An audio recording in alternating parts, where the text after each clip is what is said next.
Best health packages up to 80% discount. Tirumala Diagnostics. సంపాదించిన డబ్బుని investment చేయడం మంచిదంటారా? సార్ డబ్బు రూపంలో ఉంటే దగ్గర అది ఎవరికి సాధ్యం కాదు. డబ్బుల్ని చేతులు ఇట్లా హోల్డ్ చేసి పెట్టుకోవడం అనేది సహజంగా ఎవరికి సాధ్యం కాదు. ఆ రోజుల్లోనే ఫియట్ కార్లో తిరిగే పెద్ద పెద్ద ఆర్టిస్టులు కూడా రోడ్డు మీదకి వచ్చేసిన పరిస్థితుల్ని మనం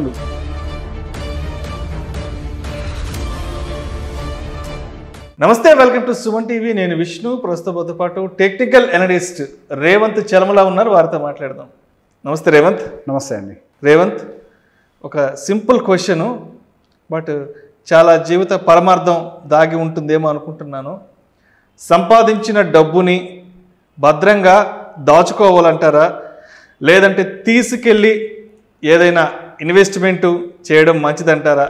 సో డబ్బుని భద్రపరుచుకుంటే కోటీశ్వర్లు అవుతారా, లేదంటే తీసుకెళ్ళి ఎక్కడైనా పెట్టుబడి పెడితే కోటీశ్వర్లు అవ్వచ్చు అంటారా? సార్ డబ్బు రూపంలో ఉంటే అది ఎప్పుడూ కూడా ఎదిగే అవకాశం అనేది లేదు. ఈ ఇన్ఫ్లేషన్ వర్సెస్ మనీ అనే ఫార్ములా గురించి సపరేట్గా నేను చెప్పాల్సిన అవసరం లేదు. ఇప్పటికే చాలామంది దాని గురించి అవగాహన ఉంటుంది. ఇన్ఫ్లేషన్ పెరిగేటప్పుడు మనీ వాల్యూ అనేది ఆటోమేటిక్గా డిప్రిషియేట్ అవుతుంది. ఎప్పుడైనా కానీ అసెట్స్ రూపంలో ఉన్నాయి మాత్రమే పెరుగుతాయి అనే విషయాన్ని చాలామంది చెప్పారు. కాకపోతే దీన్ని మన రియల్ లైఫ్లో ఇంకా అందరికీ బాగా అర్థం అవ్వాలంటే సినిమా ఇండస్ట్రీతో కొంత పోల్చి చూద్దాం. మనం రీసెంట్గా వచ్చిన మూవీస్లో కూడా చూసాం, కొన్ని వాళ్ళ బయోపిక్స్ కూడా చేశారు. కొన్ని మూవీస్కి సంబంధించి సీనియర్ ఆర్టిస్టులు వాళ్ళ రేజ్ అండ్ ఫాల్ ఎలా జరిగింది అన్న దాని గురించి. లక్షల రూపాయల డబ్బులు వచ్చినప్పుడు దాచుకోవడానికి కూడా వాళ్ళ పెట్టెలు సరిపోని అంత డబ్బులు వాళ్ళు సంపాదించిన రోజుల్లో వాళ్ళు ఎక్కడా ఇన్వెస్ట్ చేయక, ఆ డబ్బుల్ని ప్రాపర్ మేనేజ్ చేయలేక, ట్యాక్స్ మేనేజ్మెంట్ కూడా సరిగ్గా చేయలేక, ఉన్నది ఉంచుకుంది అంతా పోగొట్టుకొని కంప్లీట్గా అసలు రోడ్డు మీదకి వచ్చినటువంటి ఆర్టిస్టులు మనకి ఎంతోమందిని చూసాం. మనకి ఇప్పుడు సోకాళ్ళు తెలిసిన ఈ పెద్ద హీరోస్ అంటే మనకి శోభన్ బాబు గారు, మురళీమోహన్ గారు, ఇట్లా పెద్ద ఆర్టిస్టులు స్టార్ హీరోలు అయ్యే టైంకే కోట్ల రూపాయలు అంటే లక్షల రూపాయలు డబ్బులు సంపాదించి ఆ రోజుల్లోనే ఫియట్ కార్లో తిరిగే పెద్ద పెద్ద ఆర్టిస్టులు కూడా రోడ్డు మీదకి వచ్చేసిన పరిస్థితుల్ని మనం ఈ రకరకాల స్టోరీస్లో వింటూనే ఉన్నాం. వీటన్నిటిని చూసిన తర్వాత కొంతమంది హీరోస్ వాటిని అండర్స్టాండ్ చేసుకున్నారు. ఇది సక్సెస్ స్టోరీ కాబట్టి వాళ్ళ పేరు వాడారు. తప్పకుండా శోభన్ బాబు గారు, మన కళ్ళ ముందు ఇప్పుడు కనిపించే మురళీమోహన్ గారు. డబ్బులు వచ్చినట్టుగా వాళ్ళు దాన్ని ఎసెట్ రూపంలో కన్వర్ట్ చేయడం మొదలుపెట్టారు. ఎప్పుడైనా కానీ సార్ డబ్బును ఎప్పుడు మనం నీళ్లతో పోలుస్తాం. నీళ్లు పోతున్నాయనంటే డబ్బులు కూడా మన ఇంట్లోంచి పోతాయన్న సెంటిమెంట్ మనకి చిన్నప్పటి నుంచి ఉంటుంది. హిందూయిజంలో బాగుంటుంది అది. నీళ్లు ఎప్పుడు ఒక దగ్గర ఆగుండవు, నీళ్లు ఎప్పుడు కూడా ప్రవహిస్తూ ఉంటాయి. డబ్బులు కూడా అంతే. డబ్బులు మన పెట్టెలో పెట్టుకున్నాం కదా, ఎక్కడికి పోవు అనుకుంటే అది మన పొరపాటు. డబ్బులకుండే ఎప్పుడు ఒక నేచర్ ఏంటి అని అంటే ప్రవహించటం. అది ఒక దగ్గర నుంచి ఇంకో దగ్గరికి వెళ్తూనే ఉంటుంది కంటిన్యూస్గా. అంటే లక్ష్మీదేవి స్థిరంగా ఉండదు, ఒక దగ్గర ఉండదు. ఎవరి దగ్గర అది ఎవరికి సాధ్యం కాదు. డబ్బుల్ని చేతులు ఇట్లా హోల్డ్ చేసి పెట్టుకోవడం అనేది సహజంగా ఎవరికి సాధ్యం కాదు. సో ఆ డబ్బుల్ని ఏదో ఒక ఫార్మాట్లో షిఫ్ట్ చేయాలి. ఇప్పుడు దాన్ని మీరు ప్రాపర్టీ రూపంలో షిఫ్ట్ చేశారనుకోండి, మీకు ఫ్యూచర్లో అదే అసెట్ కింద ఉంటుంది. దాని నుంచి రెంటల్ ఇన్కమ్ రావచ్చు, దాని అసెట్ వాల్యూ గ్రో అవుతూ ఉండొచ్చు, మీ లైఫ్ స్టేబుల్గా ఉంటుంది. అలా కాకుండా డబ్బులు రూపంలోనే ఉన్నాయి అనుకోండి, ఇప్పుడు డబ్బులకి ఒక దగ్గర నిలబడే అలవాటు అనేది లేదు కదా. అది ప్రాపర్టీస్లోకి వెళ్లకుండా లగ్జరీస్లోకి, వ్యసనాల్లోకి, అన్నెసరిగా మనం మోసపోవడంలోకి, అన్నెసరిగా డబ్బులు అనేవి బయటికి వెళ్ళిపోతూ ఉంటాయి. అంటే ఆ డబ్బులు అనే ఒక ఎనర్జీని మీరు పాజిటివ్ వేలో యూటిలైజ్ చేయకుండా, మీకు తెలియకుండానే అది నెగిటివ్ వేలో యూటిలైజ్ అయ్యే విధంగా మిమ్మల్ని తొయ్యబడుతుంది. That is how actually money works. అందుకే సహజంగా కొంచెం అంటే ఇప్పుడు మన ఎదిగిన సోకాల్డ్ కేసెస్ ఏవి చూసినా కానీ, బాగా డబ్బులు ఉన్న వాళ్ళని ఎవరిని చూసినా కానీ, వాళ్ళు బిగినింగ్ డేస్లో ఈ లగ్జరీస్కి ఖర్చులకి పోకుండా వచ్చినట్టు ప్రతి ఒక్క రూపాయిని ఇన్వెస్ట్మెంట్ వైపు డైవర్ట్ చేసిన వాళ్ళే. ఈరోజు శోభన్ బాబు గారు ఉన్నారు. ఇవాళ ఆయన బెస్ట్ ఎగ్జాంపుల్గా చెప్పుకుంటున్నాం. ఇన్వెస్ట్మెంట్స్ ఆయన గురించి మాట్లాడుకుంటాం. మన తెలుగు వాళ్ళందరం ఇన్వెస్ట్మెంట్ గురించి మాట్లాడాలి, రియల్ ఎస్టేట్ గురించి మాట్లాడాలంటే శోభన్ బాబు గురించి మాట్లాడతారు. ఆయన కొన్ని వేల కోట్ల రూపాయలు ఆస్తిపరుడు ఎలా అయ్యారు అని అంటే ఆయన వచ్చిన ప్రతి రూపాయిని ఇన్వెస్ట్ చేయడమే. ఈరోజు వాళ్ళ తరతరాలు కూడా ఒక్క పని కూడా చేయకుండా బతకగలరు అని అంటే వాటి నుంచి వచ్చేటువంటి రెంటల్ ఇన్కమే. మనం ఆ డబ్బుల్ని మనం ఏదో తాత్కాలిక ఆనందానికో లేదా తాత్కాలిక అవసరాల కోసమో ఆ డబ్బుల్ని కనుక మనం బయటికి ఫ్లో చేయటం మొదలు పెడితే రేపన్న రోజు అసలు మనకు భవిష్యత్తే ఉండదు సార్. సరే ఈ పర్టికులర్ కేసుకి సంబంధించి రీసెంట్గా మా ఇంట్లో కూడా ఒక డిస్కషన్ జరిగింది. మా పిన్ అడిగారు అనమాట, ఈ సేవింగ్స్కి సంబంధించి ఎట్లా అందరూ ఇంత ఖర్చు పెడుతున్నారు కదా, ఏసీలు కొంటున్నారు, కార్లు కొంటున్నారు, మరి మా జనరేషన్లో అసలు కారు కొనాలంటేనే మాకు 50 సంవత్సరాలకు వచ్చాక మేము కారు కొన్నాం, మీ ఏజ్ వాళ్ళు అందరూ ఏంట్రా 30 సంవత్సరాలకే కార్లు కొనేస్తున్నారు, ఏసీలు కొంటున్నారు, ఇల్లు కొంటున్నారు, అది అసలు ఎలా పాసిబుల్ అవుతుందని అడిగారు. ఒకటే క్వశ్చన్ అడిగా, ఎవరైతే కొన్నారో ఒకసారి వాళ్ళ దగ్గరికి వెళ్ళి ఇప్పటికిప్పుడు నీ ఉద్యోగం పోతే 1 సంవత్సరం బతుకుతావా అని ఒక మాట అడగండి అని అన్న. వాళ్ళు 1 సంవత్సరం కాదు కదా, గట్టిగా 1 నెల 2 నెలలు కూడా బతికే పరిస్థితుల్లో లేరు. వాళ్ళకు వచ్చే జీతాలతో కంపేర్ చేస్తే వాళ్ళు పే చేసే ఈఎంఐలు ఎక్కువ, వాళ్ళు పే చేసే క్రెడిట్ కార్డ్ బిల్స్ ఎక్కువ. వాళ్ళు ఏమనుకుంటున్నారంటే అసెట్ బిల్ చేస్తున్నారు అనుకుంటున్నారు, ఏదో ఇల్లు కొనేసి. కానీ అక్కడ వాళ్ళు వచ్చిన డబ్బులు సేవ్ చేసి ఇన్వెస్ట్ చేస్తే అది లయబిలిటీగా ఉండదు, అది రియల్ అసెట్ అవుతుంది అని ఒక విషయాన్ని మర్చిపోయి బయట నుంచి అప్పు తీసుకొచ్చి ఇల్లు కొంటే అది అసెట్ అవుతుందని ఒక రాంగ్ అసంప్షన్లో మూవ్ అయిపోతూ ఈ జనరేషన్ అంతా కూడా ఈ ఫినాన్షియల్ ట్రాప్లోకి కంప్లీట్గా జారుకుపోతూ ఉన్నారు. మనం పాత రోజులు చూస్తే మీ ఫాదర్ కావచ్చు, మా ఫాదర్ కావచ్చు, ఉన్న వాటిని ఏమైనా ఉంటే ల్యాండ్స్లో ఇన్వెస్ట్ చేసేవాళ్ళు, లేదా కమర్షియల్ ప్రాపర్టీస్గా ఎదిగే అవకాశాలు ఉండేటువంటి కమర్షియల్ ల్యాండ్స్లో ఇన్వెస్ట్ చేసేవాళ్ళు. ఈరోజు అవే రెంటల్ ఇన్కమ్స్గా మారాయి. కానీ ఈరోజు మనం ఏం చేస్తున్నాం అంటే కేవలం మనం ఏం అనుభవించగలుగుతాం అన్న దాని మీద ఇన్వెస్ట్ చేసుకుంటూ మూవ్ అవుతూ ఉన్నాం. సో ఎప్పుడైనా కానీ డబ్బుల్ని ఒక లిక్విడ్ ఫార్మాట్లో ఉంచి దాన్ని అసెట్ రూపంలోకి మూవ్ చేయడం అనేది ఖచ్చితంగా అన్డౌటెడ్లీ, అది ఎవరిని అడిగినా ఇప్పుడు ఓపెన్గా చెప్పేస్తారు. కానీ ఈ రోజుల్లో అసలు లిక్విడ్ ఫార్మాట్లో డబ్బులు ఉంచే పరిస్థితులు కూడా కనిపించట్లేదు. ఎందుకనంటే అన్నెసరీ వచ్చింది అని అంటే ఇమీడియట్గా దాన్ని ఒక కార్ ఈఎంఐ రూపంలోనో, బైక్ ఈఎంఐ రూపంలోనో, ఏసీ ఈఎంఐ రూపంలోనో, టీవీ ఈఎంఐ రూపంలో, ఇంటి ఈఎంఐ రూపంలో, ఈఎంఐల రూపంలో అప్పులు చుట్టూ మీకు వచ్చే డబ్బుని చుట్టేస్తున్నాం తప్పించి వాటిని దాచి పొలాలు కొనాలి, వాటిని దాచి ల్యాండ్ కొనాలి, వాటిని దాచి డిజిటల్ గోల్డ్ కొనాలి. ఆర్నమెంట్ కాదు సార్, గోల్డ్ అంటే ఎప్పుడు ఆర్నమెంట్ కాదు. ఇంతకు ముందు అంటే జిఎస్టీ లేవు కాబట్టి గోల్డ్ ఇంత కొని ఇంట్లో పెట్టుకునేవాళ్ళు. ఎప్పుడైనా కానీ మన టైం మారే కొద్దీ ప్రతి ఒక్క ఎసెట్ని చూసే విధానం కూడా మన చూపు మారాలి. ఆ రోజుల్లో జిఎస్టీ లేవు, మేకింగ్ ఛార్జెస్ లేవు, చాలా మినిమల్ ఉండేవి. వాళ్ళు ఎంత వాల్యూ పెడుతున్నారో plus or minus few percentages తోటి గోల్డ్ ఇంటికి వచ్చేది. ఈ రోజు గోల్డ్ కొనాలంటే 20-25% లేచిపోతుంది, 75% వాల్యూనే వస్తుంది. So that is not the way you save. Where you have to save is where there is no depreciation. Once there is a depreciation it can never be an asset, it will be a liability, it can never be an asset. Only you will use that property, you will use that gadget, you will use that gold, అంతే.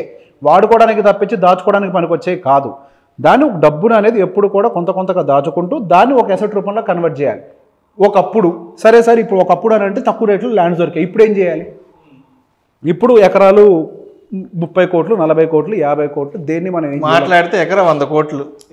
ఒకప్పుడు ఎకరా 10,000, 15,000కి వచ్చేటి ఒక 20-25 ఏళ్ళకి ముందు, సరే ఒక 30 ఏళ్ళ ముందు ఎస్ ఆ రేంజ్లో ఉండే. సార్ ఇప్పుడు టెక్నాలజీ అప్గ్రేడ్ అవుతూ ఇన్ఫర్మేషన్ పాస్ అవుతూ యూఎస్ నుంచి మన దగ్గర కూడా ఒక టెక్నాలజీ ఇంపోర్ట్ అయింది. అంటే స్టైల్ టెక్నాలజీ అనకూడదు, దాన్ని ఒక స్టైల్ ఆఫ్ ఇన్వెస్ట్మెంట్ ఇంపోర్ట్ అయింది. దాని గురించి ఇంతకుముందు కూడా ఫ్రాక్షనల్ ఇన్వెస్ట్మెంట్ అని మనం ఒక వీడియో చేసాం. అంటే ఒక మంచి కమర్షియల్ బిట్ తీసుకొని దాన్ని ఒకరు ఎఫోర్డ్ చేయలేనప్పుడు 3-4 ఎఫోర్డ్ చేసి 3-4 కలిసి దాంట్లో ఒక బిల్డింగ్ కట్టి దాంట్లో వచ్చే రెంటల్స్ని డివైడ్ చేసుకోవటం, ఇది ఒక స్టైల్ ఆఫ్ ఇన్వెస్ట్మెంట్. ఇప్పుడు ఒకళ్ళే హ్యాండిల్ చేసే కెపాసిటీ అయితే యాజ్ ఆఫ్ నౌ మధ్యతరగతికి అయితే లేదు. ఒక ల్యాండ్ కొనాలి అని అంటే ప్రాక్టికల్గా సాధ్యమయ్యే పరిస్థితుల్లో అయితే లేరు, because of the land values around the Hyderabad. But కొనాలి అనుకున్న వాళ్ళు ఊరి బయటకు వెళ్ళాలని కొనుక్కోవచ్చు, there is no problem. But లేదు మాకు రెంటల్ ఇన్కమ్ కూడా బిల్డ్ అవ్వాలి, మాకు అసెట్ ఉండాలి, రెండు మేము క్రియేట్ చేసుకోవాలనుకునే వాళ్ళు ఫ్రాక్షనల్ ఇన్వెస్ట్మెంట్ స్టైల్లోకి వెళ్ళొచ్చు. Friends of 4 or friends of 5. ఇప్పుడు రిజిస్ట్రేషన్ అందరి పేరు మీద ఉంటుంది కదా, ఎవరో మోసం చేసి పారిపోతారనే కేసు కూడా లేదు కదా. అవునవును, రిజిస్ట్రేషన్ జాయింట్ రిజిస్ట్రేషన్ జరుగుతుంది. ఫ్రెండ్స్ ఆఫ్ 4 ఆర్ 5 ఒక కామన్ ప్రాపర్టీ తీసుకుంటాం, బిల్డింగ్ కడతాం, దాని మీద వచ్చే రెంటల్ ఇన్కమ్ అందరూ డివైడ్ చేసుకుంటాం, ప్యారల్గా ప్రాపర్టీ అప్రిషియేషన్ వస్తూ ఉంటుంది. That is how even we can plan our investments. అంటే బల్క్ అమౌంట్ మన దగ్గర ఉండదు కాబట్టి. బట్ ఎప్పుడు కూడా డబ్బుల్ని మన దగ్గర అట్లా పక్కకు పెట్టి ఉంచకూడదు. ఎవ్రీ మంత్ వచ్చిన డబ్బుల్ని బాండ్స్లోకి డైవర్ట్ చేయండి. ఎఫ్డీ వద్దు, మీకు విత్డ్రా చేయడం ఈజీ, ఎందుకంటే మీ కళ్ళ ముందు ఉంటుంది, మీ బ్యాంక్ అకౌంట్లో ఎప్పుడు కనిపిస్తే మనకు విత్డ్రా చేయాలనిపిస్తుంది. బాండ్స్లోకి డైవర్ట్ చేయండి, డిజిటల్ గోల్డ్ కొనుక్కోండి.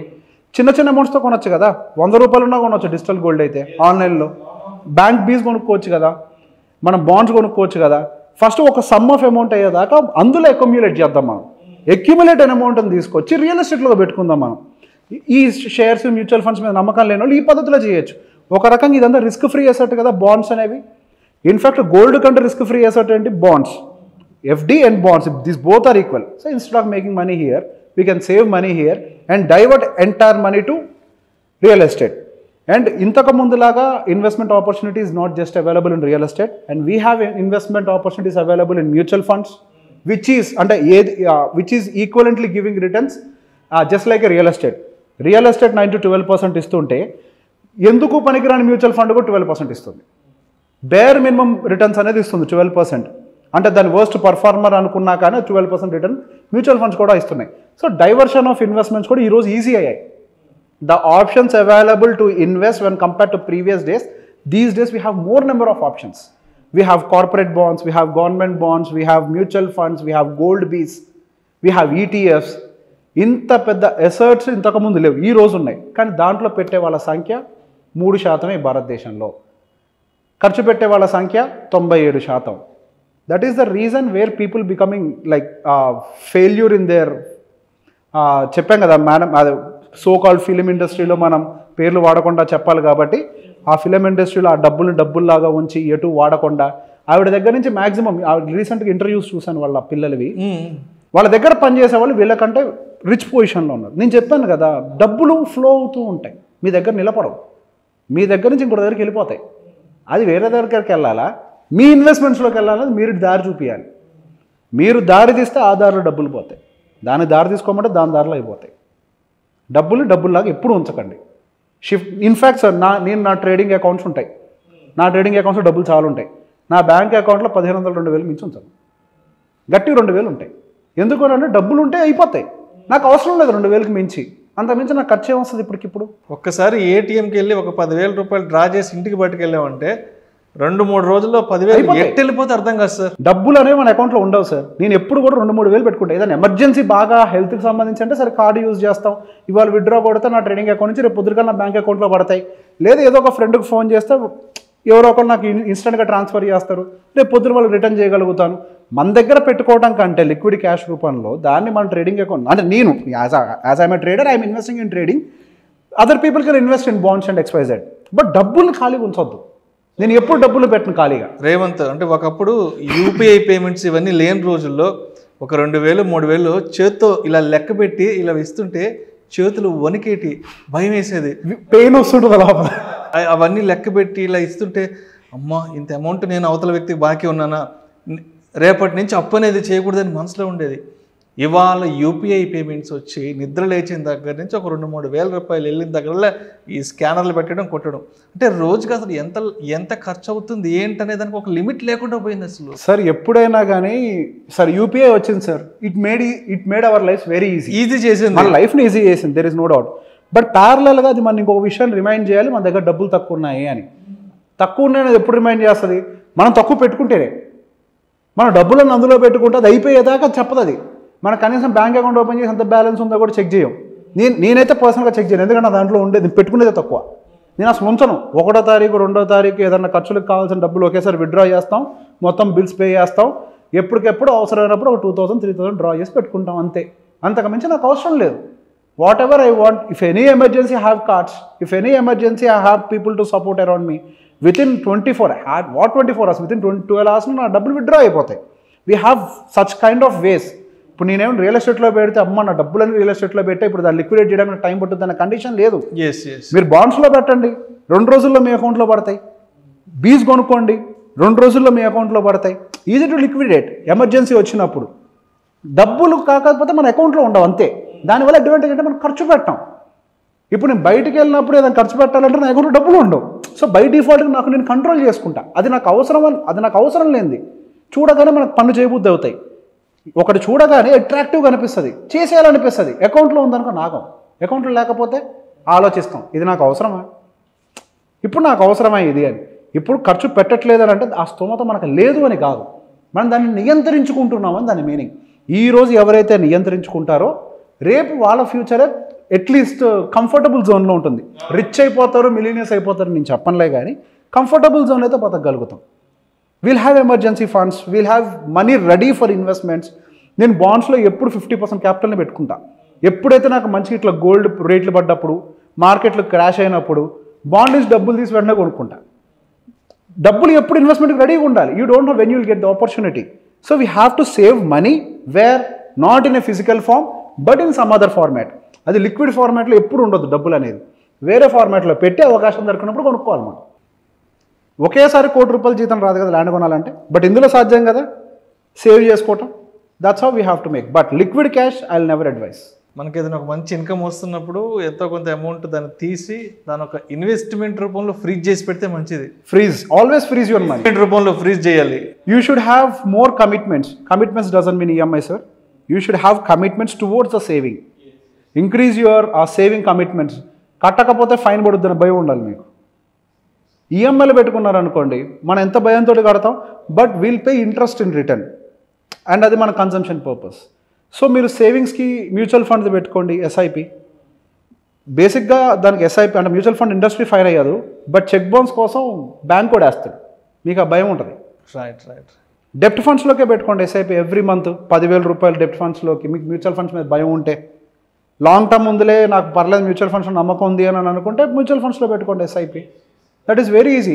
బల్క్ అమౌంట్ అయిన తర్వాత సార్ నీకు లాంగ్ టర్మ్ మ్యూచువల్ ఫండ్ నమ్మకం లేదు, transfer to real estate. Who said no? Right. That's all sir. Thank you so much Revanth. సంపాదించిన డబ్బును తీసుకెళ్ళి బీరువాల్లో ఇనపెట్టిల్లో భద్రంగా దాచుకోవాలా, లేదంటే తీసుకెళ్ళి ఏదైనా ఇన్వెస్ట్మెంట్ చేసుకోవాలా, సో ఏ విధంగా ప్రాపర్గా ప్లాన్ చేసుకుంటే భవిష్యత్తు తరాలను మనం చాలా ఆనందంగా ఆస్వాదించవచ్చు, కోటీశ్వరులు అవ్వచ్చు అనే అంశం గురించి చాలా చక్కగా తెలియజేశారు. Thank you so much Revanth. Thank you అండి.